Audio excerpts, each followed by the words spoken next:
కర్ణుడు. కర్ణుడి మరణంతో ద్వాపరయుగం ముగింపు, కలియుగం ఆరంభం అని చెప్పవచ్చు. మంచి చెడు అన్నదమ్ములలో దాగిన ద్వాపరయుగం నుంచి మంచి చెడు ఒకే మనిషిలో గూడు కట్టుకున్న కలియుగానికి మధ్యలో నిలిచినవాడు కర్ణుడు.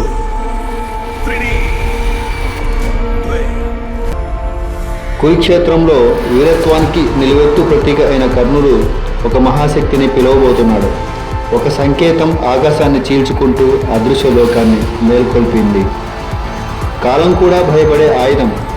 సాంకేతిక పరిజ్ఞానంతో కూడిన ఉపగ్రహంలో నాగాస్త్రం అనే ఆయుధం పేరుతో తక్షకుడు అయినటువంటి అశ్వసేనుడు అర్జునుడిపై తన పగను తీర్చుకోవడానికి వేగంతో కాదు, విధిలాగా ముందుకు దూసుకు వస్తున్నాడు.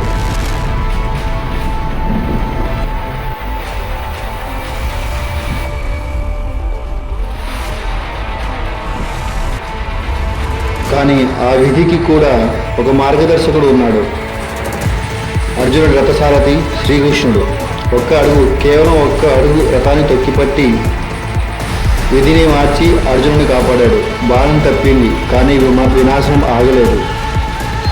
ఈ మహాభారతంలోని ఒక ఘట్టం.